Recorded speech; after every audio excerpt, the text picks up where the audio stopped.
their touchdown, Skip. There's no question about that. Latavius Murray didn't play. Ty Montgomery wasn't supposed to get any carries. Latavius Murray was supposed to get those carries from Alvin Kamara. Ty Montgomery played. Now, I'm trying to... Did Alvin Kamara play? Hold on, time out. Well, I'm just wondering. No. I can't remember. Oh, he did. I think he did. I could have sworn you said it was me, and I ain't even asking you a question. Huh. You said you asked me. No, you asked me. I was just responding. I didn't ask you anything. Latavius Murray? I'm just trying to figure out how Michael Thomas goes from catching 149, 150-plus balls to all of a sudden he can't get open. Oh, the man got to have surgery on his ankle in 2 different locations. He missed the majority of the season with a high ankle sprain. He's been in and out of the lineup. Well, no, let's not even talk. Hendrickson, who led the team in sacks, played 29 snaps. Clearly, he was not himself. He's to them what Aaron Donald. Now, I'm not saying he's the equivalent player, but to that defense, he's the guy that you got to double team. He's the guy that gets consistent pressure. He was able to generate no pressure. So for me, it's not even close. And Brady didn't have to play. The defense was unbelievable, Skip. So this notion, now, the thing that I do hate, I hate that Drew's wife brought up, because you didn't bring up any of these things when he was playing well. And see, that's the problem that I have. Don't do that. Don't do that. You lost. Hey, move on. But if you don't say he's injured and had rotator cuff and foot injuries when he's out there throwing all these touchdowns, don't do that now. So with that being said, I still believe Brady benefited the most. Okay, I'm going to give you, this is close, but I believe that Rodgers benefited slightly more, because what is now Pro Football Focus, everybody's, the runaway defensive player of the year was who? Aaron Donald. Like runaway.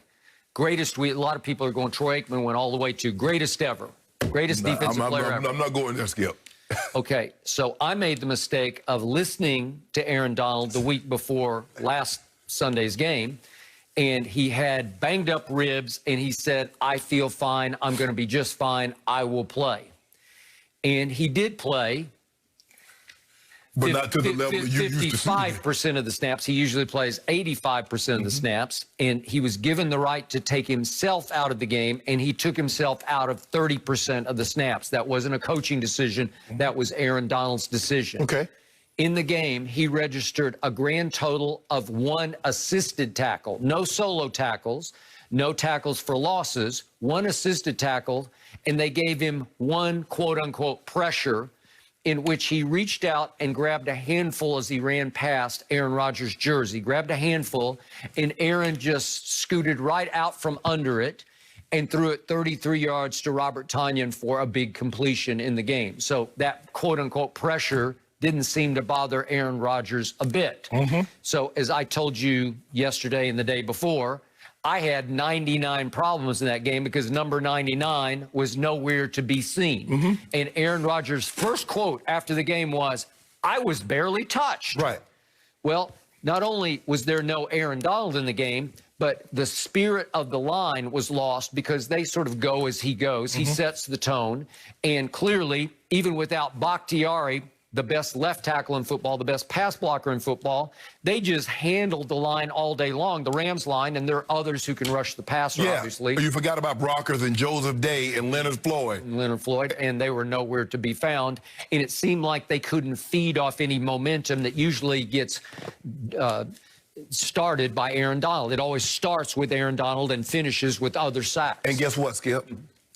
Rodgers still had to face Jay Ram. Who's an all-pro corner. So tell me that... I thought he got exposed in that game. No, I mean, look, he gave the touchdown to Adams, and that happens. Dude ran a great route. That's a hard route to guard because the guy runs what we call a disco route. Skip comes and he goes back and he takes off, and he has to navigate through the linebackers and everything to snap the ball. They step it up because they think it might be play action, and Aaron Rodgers whips into it. What did Jalen Ramsey do the second he stepped across the goal line? Devontae stepped across the goal line. He wheeled and pointed to some backup, like nickel corner. Yeah, where are you? It's your fault. First of all, if you discuss that in the game, when he comes in motion like that, you kick out, I'll come replace you, okay, fine. But if you don't discuss that, if that's not the game plan, you can't wait till you get in the game to get him, Skip. That's not how it works. Okay, so Drew Brees obviously was somewhat limited. I don't know how much he was hampered by a torn rotator cuff, but I got to tell you, if you look at his year, it was still pretty great. Yeah. Because he was 6th in QBR. He was barely second to Aaron Rodgers in completion percentage at 71%. So if you got a torn rotator cuff, I don't know, you're still throwing a lot of accurate balls. Well, he was, Skipper, but he's not pushing the ball down the field, and that was the biggest thing. But Skipper, if you look at Jared Goff was 21 of 27. For a grand total of 174 yards. That was 40 more yards than what Drew Brees has, minus the 3 interceptions. Jared Goff was sacked 4 times, and for the first time in his career, he had to wear a glove on his right hand. So I don't know how comfortable he was with that, because he just recently had 3 pins put in his throwing thumb. Yeah.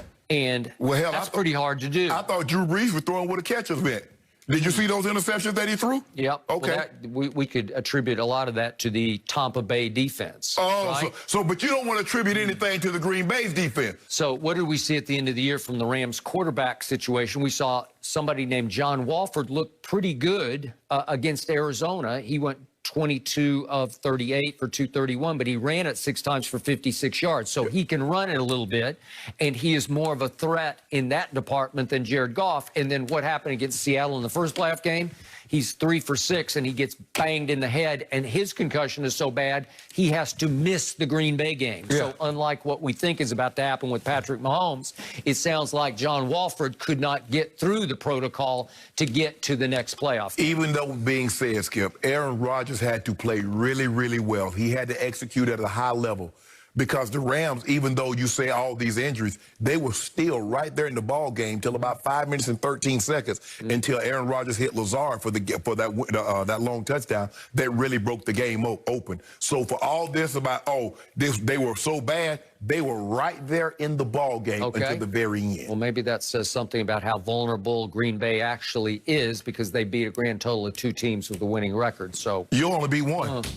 Yeah, but we're starting completely over with a brand new quarterback. Hold on, but so why is it that when you beat one team that made the playoffs, Green Bay beat a few, you talk about, well, they didn't do anything. We were the 5th seed. You're the 1 seed. Well, you could have been the 1 seed. You know, you play 16 games. Yeah. Both teams got an opportunity to play 16 games. If you won more than you lost, there's a great chance you'd have been the 1 seed. But you didn't. Okay, so I concede that Michael Thomas a year ago was really good. In fact, he was the offensive player of the year. Last year.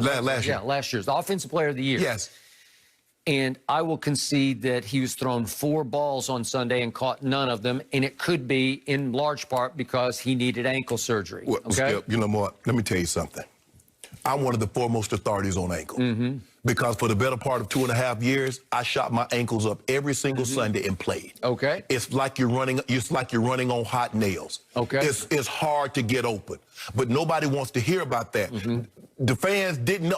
There are a handful of people that knew. A couple of the coaches knew, and a lot of my teammates, because they would walk by the room and they see the doctor pulling that long needle out of both of my ankles. But I was still going out there having to compete. It didn't matter. Like I said, and that's what I say, Skip. When a guy, he's injured, he's banged up, you get your butt on the field, you're responsible for that product. Just like a grocery store, they're responsible for what they sell in that store. I'm responsible for the play that I put on that field. Healthy, injured, whatever it is. When 8-4 and 8-2 stepped on the field, I was responsible for that. So that's what it is. What it is. Okay, I'm not considered an expert on knees, but I've had 3 knee surgeries, and I still run 8 miles a day, 5 days a week. So I don't know how I do this, but I got through it somehow. So I get how bad knees can be. And as Howard Cosell once said, the knee, it's always the knee. That's the one that stops you. So do you know who Cooper Kupp is for the Rams? Okay. All he was Jared Goff's favorite receiver and has been for quite a while. He is his security blanket. He caught the most balls for the Rams this year, for the most yards this year for the Rams. Cooper Kupp hurt his knee. in the final, I'm sorry, in the Seattle game, the first playoff game. Like the final drive. I think it was the final drive. And he limped off the field into the sunset, not to be seen again because he was not able to dress at Green Bay. So at least Michael Thomas, who is to Drew Brees what Cooper Kupp is to Jared Goff. I got that.